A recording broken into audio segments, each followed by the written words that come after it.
ये जो 2 दिन पहले ईडी ने चार्जशीट दाखिल की है शराब घोटाले में, आपको क्या लगता है इसमें मनीष सिसोदिया को आरोपी क्यों नहीं बनाया गया है?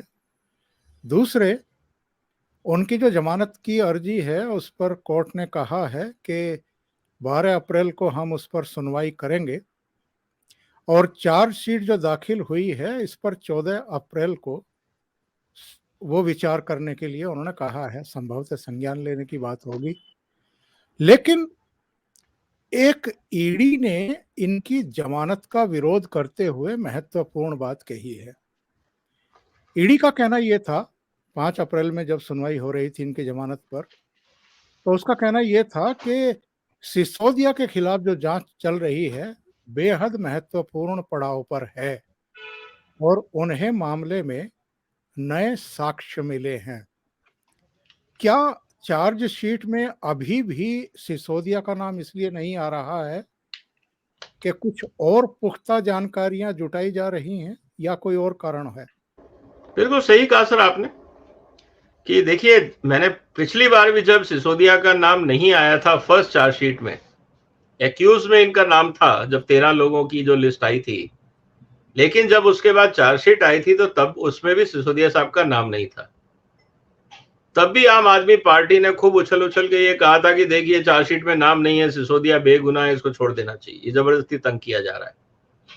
और आज स्थिति ये है कि करीब 6 हफ्ते से करीब से ज्यादा ही ये इस समय जेल में है और इस समय चार्जशीट में सिसोदिया साहब का नाम नहीं आना, मुझे लगता है कि ये एक चीज पे इंडिकेट करता है कि जो इन्वेस्टिगेटिंग एजेंसीज हैं वो सारे तथ्य अभी पब्लिक नहीं करना चाहती।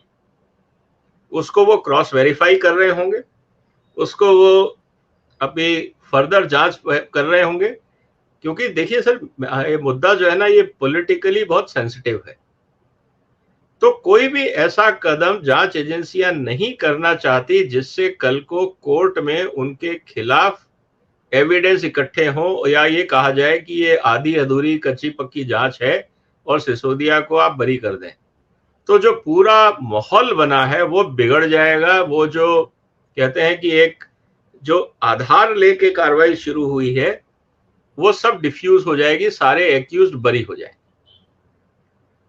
तो ये एक तहत है, मतलब कि रणनीति के तहत उन्होंने कहा कि अभी हमें कोई जल्दबाजी नहीं है, हमारे पास एविडेंस है और जो नई हियरिंग होगी मुझे ये लगता है कि दोनों तरफ से आर्ग्यूमेंट यही आएगा कि साहब इन्होंने चार्जशीट में मनीष सिसोदिया का नाम नहीं दिया और इसके लिए इनको बरी कर देना चाहिए क्योंकि ये तो गुनहगार है नहीं।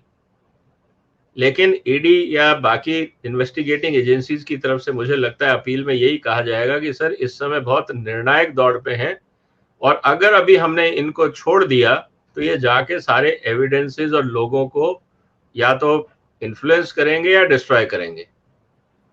तो आप प्लीज अभी हमें 7 दिन, 10 दिन, 15 दिन की मोहलत और दे दें, तब तक हम कागज फाइनल करके जमा करा देंगे, क्योंकि 60 दिन के अंदर इनको एक चार्जशीट और देनी पड़ेगी। तो इसका मतलब ये है कि 26 फरवरी को इनकी अरेस्ट हुई थी मनीष सिसोदिया की।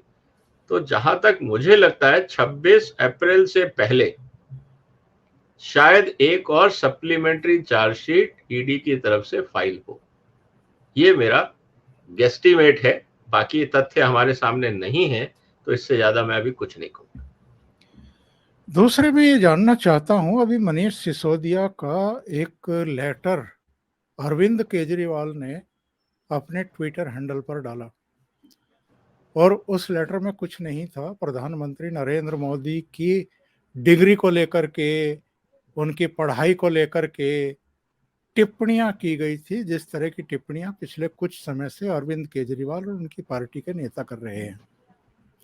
जेल में बैठे हुए किसी व्यक्ति को क्या ये छूट दी जा सकती है कि वो इस तरह के स्टेटमेंट वहां से जारी करे जो प्रेस में सर्कुलेट किए जा रहे हों और जो एक प्रोपेगेंडा के तहत किए जा रहे हों? क्या ये छूट है आम कैदियों को या किसी भी विचाराधीन कैदी को? देखिए, जेल में बैठ के किताबें लिखना, पत्र लिखना, लेटर टू डॉटर, ये बहुत पुरानी एक परंपरा रही है। अब सिसोदिया साहब ने तो कहा था कि वो गीता की किताब लेके जा रहे हैं, शायद उनको टाइम नहीं मिल रहा हो गीता पढ़ने का, नहीं तो अभी तक बहुत कुछ वो सीख गए होते गीता से।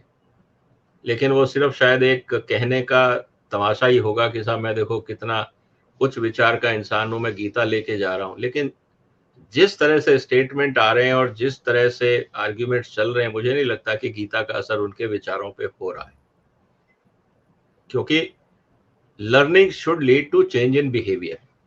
एक बहुत, ये तो शिक्षा मंत्री हैं, तो इनको लर्निंग का कॉन्सेप्ट मेरे ख्याल से पता होना चाहिए कि अगर कोई इंसान अगर कोई चीज सीखता है या कोई चीज पढ़ता है और उससे कुछ सीखता है, तो उसके काम करने की शैली पे, उसकी बातचीत पे, उसके बाकी